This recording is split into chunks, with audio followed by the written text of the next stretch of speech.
You may be seated, friends. So this is our 5th week of celebrating the same one marvelous truth. Christ has risen. He is risen indeed. What wonderful news. Hallelujah. Christ is risen indeed. So it struck me as strange. So for the last 4 weekends, we've heard these wonderful texts of Jesus, the risen one, showing himself to his friends after he came alive, after the horror of Good Friday. It struck me as strange on that tonight's text are these kind of almost puzzle words that take us back to that Thursday before Jesus laid down his life. And why are we going back now? But if you listen to Jesus' words, you expect him to be sorrowful as he knows he's going to the cross tomorrow. But in fact, what we find is Jesus here is very playful.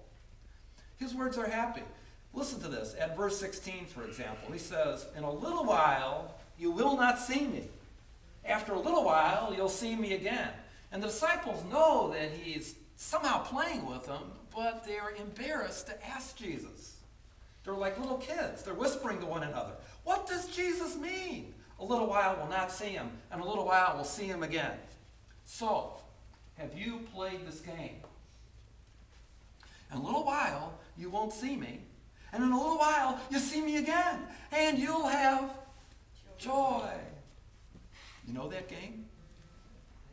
All right, so Jesus, you see, is speaking to these disciples as if they're a bunch of babies. And he speaks to them with a lot of fun. Jesus knows that tomorrow the cross is not the end of the story. Jesus knows that the Spirit will come and that his friends will understand the truth. Thursday night, yes, these disciples are drowning in their sorrow, in their worry. What does Jesus mean, they say in verse 17? I am going to the Father. Does that sound like good news? I'm going to the Father? Friday, Jesus tells them it's going to be worse. He tells them flat out in verse 20, I tell you the truth, you will cry and be sad. That word cry there is sometimes translated sob. It refers to a physical thing, this loud, unrestrained weeping. And be sad there, it's often in the old translation, it's lament. A lot of them say wail. It's moaning for the dead. But Jesus tells them plainly, you will sob and wail like a bunch of, you've heard babies do that. That's what babies do. When they're missing something, when they're needing something. You will sob and wail, though the world will be happy. Now, the world will think this is great. Look at this. The power of church and state have finally got together. And the disciples see their Jesus mocked and whipped and stripped naked and nailed dead. The disciples will hear that Friday cry, Jesus, my God, why have you forsaken me? How bad can it get? Saturday, the disciples are saying, he was the Christ, the one God sent to the world? He's stone cold dead in the grave. Jesus knows all this is coming. But Jesus is not sucked into their doom. Jesus is joyful. Jesus is teasing them already on Thursday. He says, yes, you'll sob and wail. The world will think it's great. They'll be happy. You will be grieved. But your sadness will become what? Joy. What? I can imagine Jesus saying, you know, you will finally let go of your grief, and your sorrow will get replaced with something else. But how does this happen? Sadness turns into joy? The grief itself, the very cause of your sadness, what grieved you will now give you joy, Jesus says. My death, it will break your heart until it makes your heart leap with this joy that will never die. You will see God forsake me, the innocent one. And then you will see why. Why? That you, the guilty, God will never forsake. Now you're sad, Jesus says to them in verse 22. I'm telling you all this is going to come, and now you're sad. But I will see you again, and you will be happy, and no one will take away your joy. If that's really true, Jesus, when? When will that happen? A little while. And in a little while, surprise! Peace be to you. I see you, says Jesus. It almost sounds like peekaboo, doesn't it? Peace to you. You know, that little game of peekaboo is a lot of fun. Every good joke is based on that same thing. There's a balance of this expectation and then a surprise. Especially if you can find a baby that's like 8 months to 2 years old. If you can do that little peekaboo thing, you're going to have just squeals of delight, aren't you? This very fun thing is in fact also a very serious thing. So the great child psychologist Jean Piaget, already back in the 1930s, he was learning about this. And we've noticed that parents in every culture across the centuries, I don't know if you go Afghanistan to Zimbabwe, anywhere, people are playing some version of peekaboo with their babies. Why? Because this, says Piaget, and it's been proven in modern psychology, this is where kids learn this concept called object permanence, which simply means that even though I don't subjectively see something there, I can objectively know that it still exists. For example, when I go like this, I'm pretty sure that when I open my eyes, you guys are still there. I learned that before I was 2. It's called object permanence. Although I don't see, I know it's there. Doesn't that sound a lot like faith? That's what faith is. So here we go. Cloudy day, unlike today. Do you think that the sun has stopped shining? Or do you know that it's still up there? When troubles come, and it feels like, Jesus, where are you? Where's your smiling face on me? Does that mean he's gone? A little while, Jesus says. I will see you. It's the great fact. Christ has risen. He is risen indeed. He's always there to beam on us with his amazing love. A little while. And a little while again. Peace be with you, says Jesus. I see you. So after Jesus has all of this baby talk with his disciples, and it's in there like 5 times. You won't see me, you will see me. Da-da-da. After all this baby talk, what did Jesus start talking about? Can you believe it? A baby. Verse 21. When a woman gives birth to a baby, she has pain. I'm going to take his word on this. I don't want to know. I've been there with my wife a couple of times. She has pain because her time has come. But then, when her baby is born, she forgets the pain. Is that actually true? But it certainly is balanced, isn't it? She forgets the pain because she's so happy that this child has been born into the world. This is the truth all over Scripture. Psalm 30.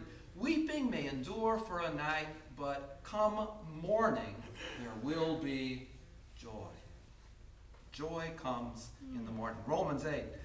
Sufferings of this present time are not worthy to be compared with the glory that shall be revealed to us. It's a thing that comes true there in John 20, that Easter night. It's a little while, third day. There's the disciples hiding behind these locked doors. And suddenly Jesus stands among them. Shalom, peace. Shows them his hands inside. The disciples see the Lord, and it says, then they were glad. No one will take your joy from you, says Jesus. He's promising them already Thursday night. Now you're sad with all of my dying talk. Now you're sad, but I will see you again, and you will be happy. And no one will take away your joy. So I was noticing this about our little peekaboo game. Isn't it odd that we say, peekaboo, I see you? Is it a surprise to me that I see the little baby again? Isn't it really the other way around? You're the one who surprised little baby. Maybe we should fix the rhyme and say, peekabee, baby sees me. Doesn't that make more sense? Why do we say it backwards? Jesus, why are you saying this backwards? Now, I expect him to say, you'll see me again. But he says, I'll see you again, and you'll be happy. Well, we just read it from John 20 there. It says, when the disciples saw the Lord, they were glad. So who's happy to see who? But I don't want to fix Jesus' words. I think he's got a surprise for us here. Peekaboo. Maybe he's warning the 12. When you see me Easter night, you'll be glad. But then, all of a sudden, you won't see me again. And then what? I know you guys. And this is in fact what happened. They started whispering among themselves, we must be crazy. We wanted to see him, and I guess we hallucinated it. We're as silly as those women. Hysterical. It can't be. We saw him dead in the grave. It must have been a boo, peekaboo. There's a ghost. Jesus says, you believe me when you see me, but when you don't see me? And so what's going on is these 40 days from the Easter celebration till Ascension Thursday, the scripture tells us that at least 11 times Jesus appeared and reappeared to his friends. It was hard for them to believe. Is it any different for us? When we sense that Jesus is with us, we're glad.